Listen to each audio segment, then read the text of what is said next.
Bonjour, dans cette vidéo, on va voir ce que c'est que la comparaison relative de deux séries statistiques lorsque les ordres des grandeurs sont différents. On parlera de coefficients de variation. En introduction, je vous propose la situation suivante. Dans une région A d'Afrique, les précipitations annuelles moyennes sont avec une moyenne annuelle de 2000 mm avec un écart type de sigma égale 300 mm de pluie. PA, c'est précipitations annuelles dans la région A. On comprend que dans la région A, il y a en moyenne 2000 mm de pluie par an à 300 mm près. Dans une autre région B, les précipitations annuelles moyennes sont avec une moyenne annuelle de 500 mm de pluie. Donc, précipitation dans la région B, 500 mm, avec un écart type de sigma égale 300 mm de pluie. Donc, en moyenne, dans la région B, il y a 500 mm de pluie, plus ou moins 300 mm. Bon, dans la région A, avec des précipitations de 2000 mm, une variation de 300 mm n'a pas d'impact important sur les cultures. Donc la récolte n'est pas condamnée. Alors que dans la région B, avec des précipitations de 500 mm, la terre est aride et une variation de 300 mm de pluie par an peut compromettre la récolte. Il peut y avoir un grand déficit d'eau et on voit que les situations dans les régions A et B ne sont pas les mêmes. Elles ne sont pas comparables, même si les écarts types absolus dans les deux régions sont égaux. En conclusion, les écarts absolus, ces écarts types, ne sont pas capables de juger l'état des deux régions. On a justement besoin d'étudier une dispersion relative des précipitations. Pour cela, on calcule le rapport de l'écart type par rapport aux précipitations dans la région A et on calcule l'écart type par rapport aux précipitations dans la région B. Et là, le calcul devient relatif. Ces rapports n'ont pas d'unité. Si on calcule sigma divisé par PA, sigma l'écart type, c'est 300 divisé par les précipitations dans la région A, on trouve 300 sur 2000. C'est à peu près 0,15. Et en termes de pourcentage, ça fait 15%. Donc, ça donne à peu près un écart type relatif de 15%. Ça veut dire, par rapport à la moyenne des précipitations, on a un écart type relatif de 15%. Et si on calcule sigma divisé par PB, donc l'écart type divisé par les précipitations dans la région B, on trouve 300 divisé par 500, on trouve 0,6. Et 0,6 en termes de pourcentage, c'est 60%. Donc, on a un écart type relatif de 60% de la moyenne. C'est-à-dire, on a une précipitation moyenne de 500 mm dans la région B avec un écart type de 60% par rapport à cette moyenne. 60% par rapport à la moyenne ou 15% par rapport à la moyenne, c'est très différent. Une variation relative de pluviométrie de 15% ne compromet pas vraiment la récolte, alors qu'une variation relative de 60% de la précipitation peut compromettre la récolte. Les écarts absolus ne portent pas une bonne précision sur l'état de la pluviométrie dans les deux régions. Lorsqu'on a deux séries et qu'on veut les comparer, pour les deux, l'écart type absolu est une information en soi, c'est vrai, mais les deux séries ont des ordres de grandeur différents. Ici, les grandeurs, il y a 2000 mm de précipitation, alors que dans la région B, il y a 500 mm de précipitation. Donc les ordres de grandeur ne sont pas comparables, ils sont très différents. Dans ce cas, On calcule le rapport de l'écart type par rapport à la moyenne. Le rapport de l'écart type par rapport à la moyenne est plus judicieux pour les comparaisons. Comparer ces rapports, c'est comme si on avait deux fractions et que pour les comparer, on les réduise au même dénominateur. Donc, lorsqu'on a une série statistique X de moyenne X bar et d'écart type sigma de X, le rapport sigma de X divisé par X bar, donc l'écart type divisé par la moyenne, ce nombre s'appelle coefficient de dispersion relative ou coefficient de variation. Ce nombre est utilisé pour comparer la variabilité d'une distribution par rapport à la moyenne. Donc la variabilité ici, c'est l'écart par rapport à la moyenne. Et c'est souvent exprimé en pourcentage, c'est ce que j'ai fait dans l'exemple précédent.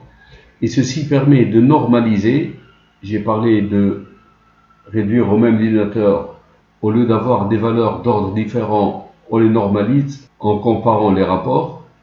Donc, ceci permet de normaliser la mesure et de faciliter la comparaison entre différentes séries de données, surtout lorsque l'ordre des grandeurs est différent. Et la conclusion, étant donné deux séries avec des échelles de données différentes, on compare les dispersions relatives par rapport aux moyennes, donc sigma de x sur x bar et sigma de y sur y bar, s'il y a deux séries x et y. Donc on compare les dispersions relatives par rapport à la moyenne, indépendamment des unités de mesure, parce que le rapport n'a pas d'unité de mesure, dans le but d'évaluer une variabilité de données en termes relatifs. Donc, relativement, on compare la variabilité des données. Un deuxième exemple pour mieux comprendre. Une petite entreprise a deux succursales, l'une en Europe, l'autre en Chine. On donne les salaires mensuels en euros de 5 salariés en Europe, ce qui donne une série X. Ici, les 5 salaires de 5 employés en Europe. Le salaire moyen est X bar égale 2900 euros, si on calcule la moyenne ici, et l'écart type, c'est 626 euros. C'est immédiat. La moyenne, c'est la somme de ces nombres divisé par 5, c'est 2900. Et pour calculer l'écart type, on calcule d'abord la variance, c'est x carré bar moins x bar au carré. X carré bar, c'est la moyenne de x au carré. Donc la somme des carrés ici, divisé par 5, moins la moyenne de x au carré, on trouve ce nombre, sa racine carrée, c'est 626 euros. On donne aussi les salaires en yuan. Yuan, c'est la monnaie chinoise. Donc, on donne aussi les salaires de leur homologue en Chine, ce qui définit une série Y. Donc, les salaires de 5 employés en Chine, en yuan. Le salaire moyen en yuan ici, c'est 20 700 et l'écart type, c'est 2374 yuan. Évidemment, pour calculer la moyenne, c'est pareil, on calcule la somme divisée par 5 et pour calculer l'écart type, on calcule la variance, c'est la moyenne de Y2, donc la somme des carrés ici divisée par 5, moins la moyenne de Y élevée au carré, la racine carrée, ça nous donne l'écart type. Dans ces deux séries X et Y, les ordres de grandeur sont différents et ils sont même exprimés dans des unités différentes qui sont l'euro et le yuan. Ce qu'on veut, c'est étudier la dispersion des salaires par rapport à la moyenne en Europe et en Chine. Donc, on veut savoir si les salaires sont plus homogènes en Europe ou en Chine. C'est un calcul relatif qui appelle au calcul du coefficient de variation. Alors, le coefficient de variation donc, de la variable x, on calcule l'écart type de x par rapport à la moyenne. L'écart type, c'est 626 par rapport à la moyenne de 1900. On trouve 0,216. Donc, l'écart par rapport à la moyenne en Europe, c'est ce nombre. En pourcentage, ça donne à peu près 21,6%. Si on calcule le coefficient de variation sigma de y sur y bar, donc l'écart type par rapport à la moyenne, on trouve l'écart type, c'est 2374 qu'on divise par rapport à cette moyenne, on trouve 0,115. En termes de pourcentage, ça donne un écart type relatif de 11,5% par rapport à la moyenne. Les salaires en Europe ont un écart de 21,6% par rapport à la moyenne et les salaires en Chine ont un écart relatif de 11,5% par rapport à la moyenne des salaires. La conclusion est que la dispersion des salaires de la moyenne en Chine, qui est de 11,5%, est plus faible que la dispersion des salaires de la moyenne en Europe, qui est de 21,6%. Les salaires en Chine sont plus homogènes que les salaires en Europe. Troisième exemple. Sur un étalage à poissons, on trouve des bars, c'est des loups de mer, qui mesurent en moyenne 30 cm avec un écart type de 5 cm. On trouve aussi des pagres qui mesurent en moyenne 50 cm avec un écart type de 5 cm aussi. On veut étudier la dispersion relative des tailles des bars et des pagres par rapport à la moyenne. On veut savoir si c'est les tailles des bars ou les tailles des pagres qui sont les plus homogènes. Donc, on veut étudier la dispersion relative des tailles des deux poissons. L'écart type relatif chez le bar, c'est l'écart type par rapport à la moyenne, c'est ce nombre. Donc, une dispersion relative de 16,7% de la moyenne. L'écart type relatif chez le pagre est l'écart type divisé par la moyenne, c'est 0,1. Donc, une dispersion relative de 10% de la moyenne. 10% est inférieur à 16,7%. On a donc une plus grande variabilité de taille de bar que de pagre. Plus grande variabilité de bar que de pagre. Donc les tailles des pagres sont plus homogènes que les tailles des bars. Et je reprends l'idée essentielle de cette vidéo, c'est que lorsqu'on a deux séries, l'écart type relatif est particulièrement utile lorsqu'on veut comparer les dispersions des données lorsque leurs échelles ou unités sont différentes. L'utilisation de l'écart type relatif, connu aussi sous le nom de coefficient de variation, est judicieuse. Lorsqu'on parle de dispersion de données, c'est la dispersion par rapport à la moyenne de la série. On peut penser aussi à un autre coefficient de variation, c'est donc l'écart interquartile relatif, Q3 moins Q1 divisé par la médiane. Au lieu de considérer l'écart type divisé par la moyenne, on peut considérer l'écart interquartile qu'on divise par la médiane. C'est un autre coefficient de variation qui a le même but, donc qui peut comparer les dispersions des données lorsque les échelles sont très différentes dans deux séries. Le quatrième exercice. Pour se rendre à son bureau, Myriam prend quotidiennement le bus. À chaque fois, elle note la durée X de son trajet, et ce, 75 fois. Donc, 75 fois, elle note la durée de son trajet. 5 fois, la durée de son trajet a été de 10 à 12 minutes. 15 fois, la durée de son trajet a été de 12 à 16 minutes, et ainsi de suite.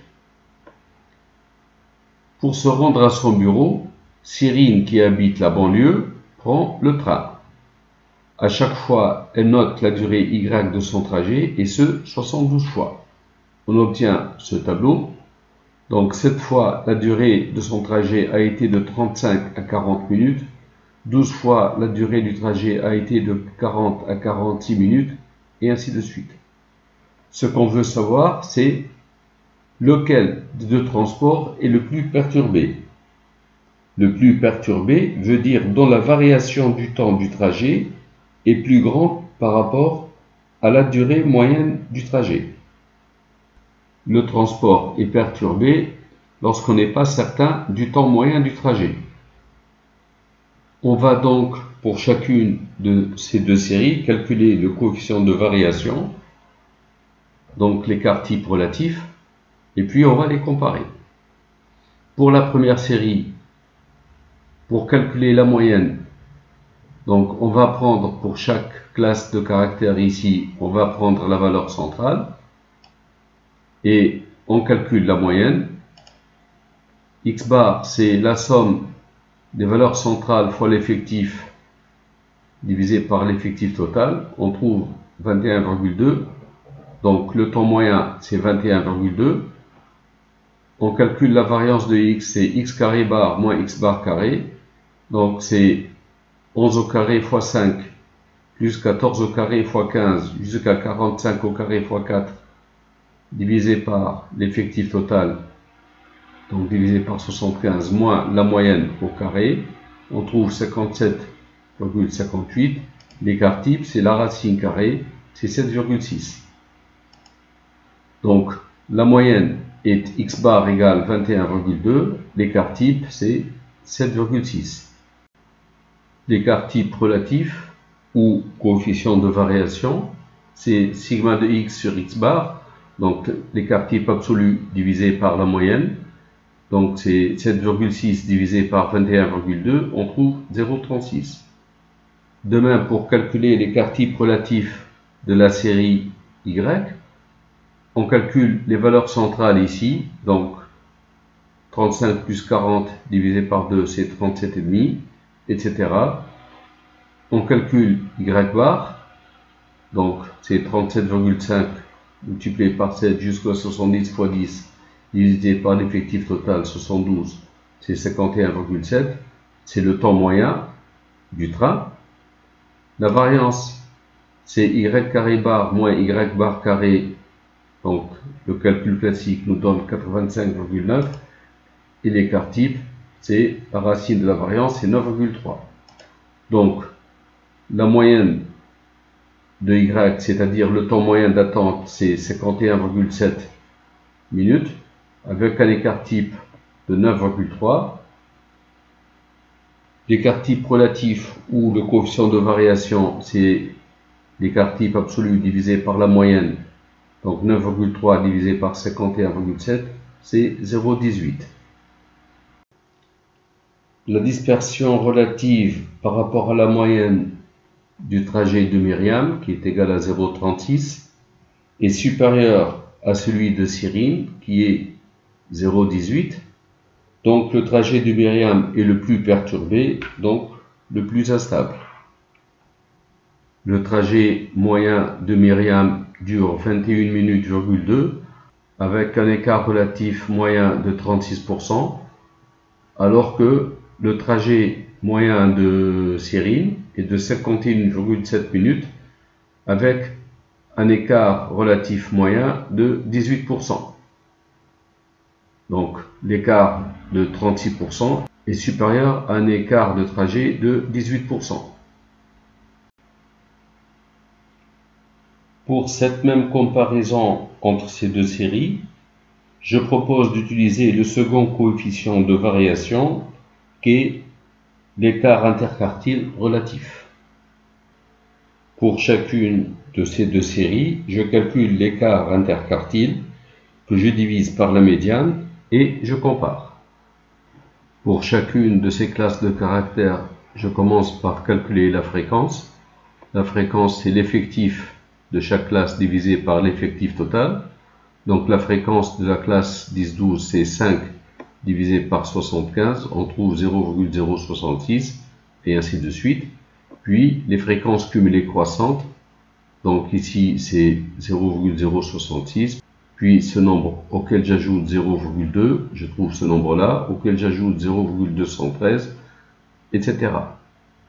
Alors, pour calculer la médiane est la valeur qui correspond à la fréquence cumulée croissante 0,5.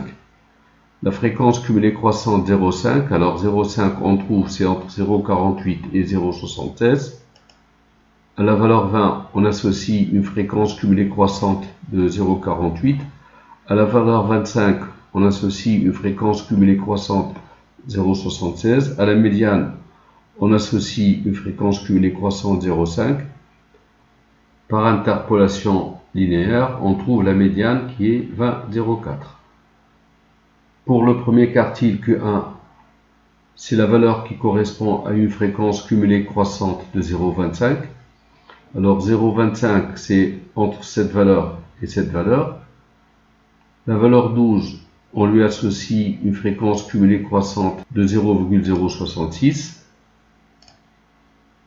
À la valeur 16, on associe cette fréquence cumulée croissante. À Q1, on associe une fréquence cumulée croissante de 0,25. Par interpolation linéaire, on trouve Q1. De même, pour le troisième quartile, c'est la valeur à laquelle on correspond une fréquence cumulée croissante de 0,75.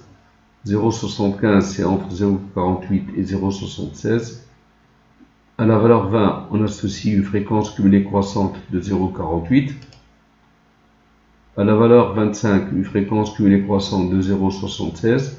À Q3, on associe une fréquence cumulée croissante de 0,75. Par interpolation linéaire, on trouve Q3. L'écart interquartile relatif, c'est Q3 moins Q1 divisé par la médiane. On trouve 0,45. Pour la deuxième série, c'est pareil. On calcule les fréquences. Donc, pour chaque classe de caractères, la fréquence, c'est l'effectif divisé par l'effectif total. Donc, la fréquence de cette classe, c'est 7 divisé par 72. On trouve ce nombre, etc. Puis, les fréquences cumulées croissantes. La médiane, pour la calculer, c'est la valeur qui correspond à une fréquence cumulée croissante de 0,5 et la fréquence cumulée 0,5 c'est justement, on la trouve ici, donc la médiane c'est 48. Pour le premier quartile, c'est la valeur qui correspond à une fréquence cumulée croissante de 0,25. 0,25 c'est entre cette valeur et cette valeur, donc à la valeur 40 on associe une fréquence cumulée croissante de 0,097. À la valeur 46, on associe cette fréquence cumulée croissante. À Q1, on associe une fréquence cumulée croissante de 0,25. Par interpolation linéaire, on trouve Q1. De même, pour Q3, on trouve Q3. Et on calcule l'écart interquartile relatif pour cette série. C'est Q3 moins Q1 divisé par la médiane. On trouve 0,24. 0,24 est inférieur à 0,45. Le trajet de Myriam est plus perturbé que celui de Cyril, puisque l'écart interquartile relatif de Myriam est supérieur à l'écart interquartile relatif de Cyril. Voilà, c'est la fin de la vidéo. Merci d'avoir suivi.